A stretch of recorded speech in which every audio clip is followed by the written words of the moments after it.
प्रज्ञा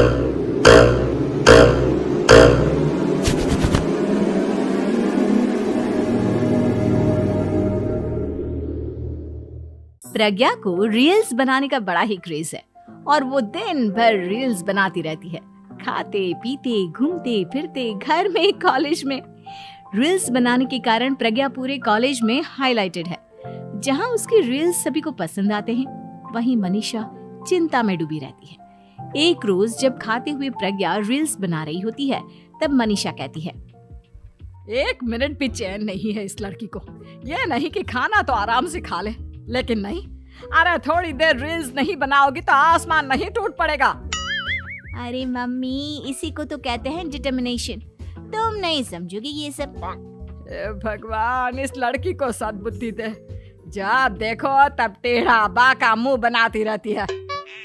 मनीषा की बात का प्रज्ञा पर जरा भी असर नहीं होता और वो खाते खाते रील्स बनाती रहती है। दिन बीतने लगते हैं और देखते देखते प्रज्ञा का कॉलेज भी खत्म हो जाता है।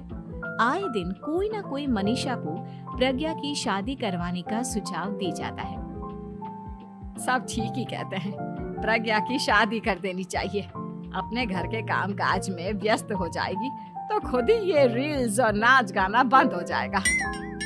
मनीषा और प्रेम प्रज्ञा के लिए एक अच्छा लड़का ढूंढने लगते हैं और तभी विकी का रिश्ता प्रज्ञा के लिए आता है, जिसने प्रज्ञा को उसकी रील्स देखकर पसंद कर लिया था।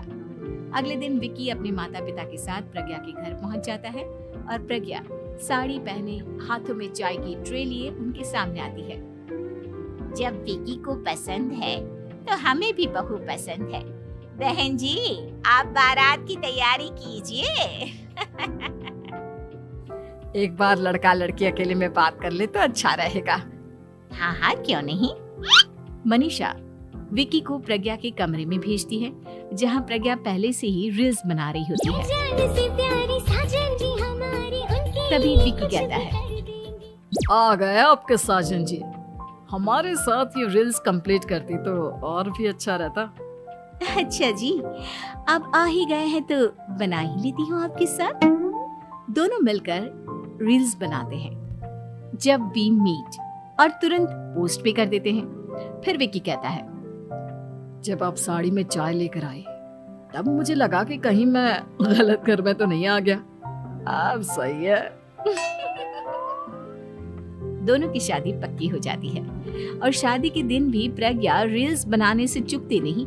यहाँ तक कि बारात के समय भी नाचते हुए रील्स बनाती है। सभी लोग प्रज्ञा की तारीफ के पुल बांध देते हैं और प्रज्ञा नाचती गाती अपने ससुराल चली जाती है। सब कुछ अच्छा चल रहा होता है। प्रज्ञा यहाँ भी दिन भर हर चीज की रील्स बनाती रहती है।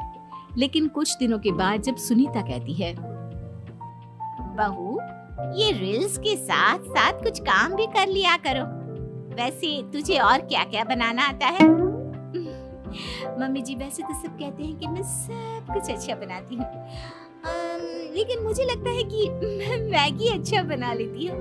हाँ, कॉफी भी अच्छा बना लेती हूँ और मुंह तो सबसे अच्छा बना लेती हूँ। हैं? अच्छा अच्छा। सुनीता अपना माथा पकड़ लेती है और कहती है, बहू, कुछ खाना बनाना भी सीख लेती। मम्मी जी, मैं लंबी प्लानिंग कर रही हूँ। जल्दी ही मैं इतनी फेमस हो जाऊंगी कि मुझे पैसे मिलने लगेंगे। हम दोनों सास बहू राज करेंगे, राज। नौकर काम करेंगी और लोगों की तो लाइन लगेगी हमसे मिलने के लिए। तेरा दिमाग खराब हो गया है क्या बहू? हंसी मजाक तक ठीक है, लेकिन इस तरह घर नहीं चलते। जितना जल्दी हो इस घर के तौर तरीकों को सीख लो। प्रज्ञा मुंह घुमाकर चली जाती है और तुरंत उसी वक्त एक रील बनाती है। ये देख सुनीता का गुस्सा 7वें आसमान पर चला जाता है और विकी के घर आती ही सुनीता उसे सब कुछ बताती है। विकी भी अब प्रज्ञा की इन हरकतों से परेशान हो जाता है। तुम टेंशन मत लो मम्मा, मैं देख लूंगा। विकी कमरे में जाता है तो देखता है कि प्रज्ञा रील्स बना रही है। विकी बड़े ही प्यार से प्रज्ञा से कहता है, प्रज्ञा, इन सब के लिए मैं तुम्हें मना नहीं कर रहा हूँ, लेकिन फिर भी हर वक्त तो ये अच्छा नहीं लगता ना। समझने की कोशिश करो, मुझे भी तुम्हारा थोड़ा वक्त चाहिए। मैं जब ऑफिस से आता हूँ तो मुझे समय देने की जगह इसी में लगी रहती है। तुम ज्यादा ही सोच रहे हो। तुम भी मेरे साथ रील्स बनाओ ना, तुम्हें भी बहुत अच्छा लगेगा। तुम्हें इज्जत से कोई बात समझ में नहीं आती क्या? दिमाग खराब हो गया है तुम्हारा इस चकाचौंध से। अगर तुमने अपना रवैया नहीं बदला तो मैं तुमसे दूर चला जाऊंगा।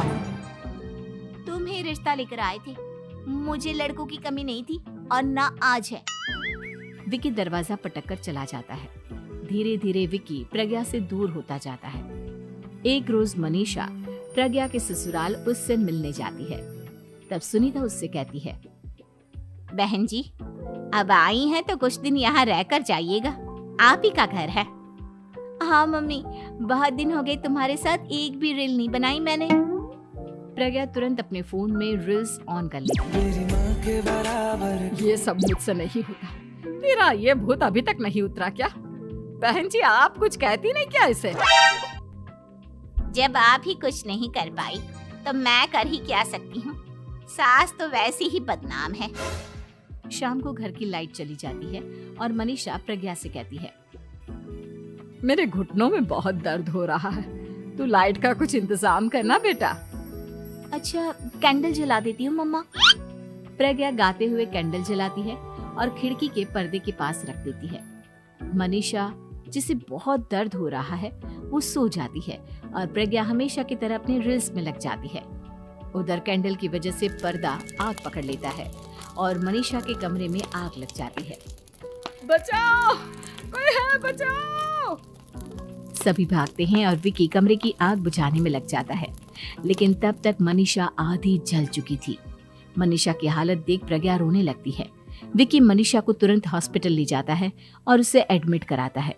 विकी प्रज्ञा से कहता है, देख लिया ना, तुम्हारे इस नाच गाने की वजह से आज तुम्हारी माँ की जान जाते जाते रह गई। अब पता नहीं तुम और क्या चाहती हो। उधर डॉक्टर कहते हैं, इनकी हालत बहुत नाजुक है, आधे से ज्यादा जल चुकी है। प्रज्ञा रोती हुई मंदिर में जाती है और भगवान के आगे जाकर कहती है, भगवान, मेरी माँ को ठीक कर दो। मैं कसम खाती हूँ, हाथ से ये रील्स बनाना छोड़ दूंगी, बस मुझे मेरी माँ वापस मिल जाए। 2 दिन बीत जाते हैं और मनीषा खतरे से बाहर आ जाती है। पेशेंट अब ठीक है, आप लोग उनसे मिल सकते हो। सब कोई मनीषा से मिलता है और प्रज्ञा सबके सामने अपना फोन तोड़ देती है। मुझे माफ कर दो मम्मा, मैंने तुम लोगों की बातों को नजरअंदाज किया। बेटा, कोई भी चीज जरूरत से ज्यादा खराब है। मैंने तुम्हें रील्स बनाने से कभी मना नहीं किया, लेकिन हर वक्त एक ही चीज तो सही नहीं है। मैं समझ गई हूँ मम्मा, आई एम सॉरी। प्रज्ञा उस दिन से रील्स बनाना छोड़ देती है और पूरी तरह से अपने घर में लग जाती है।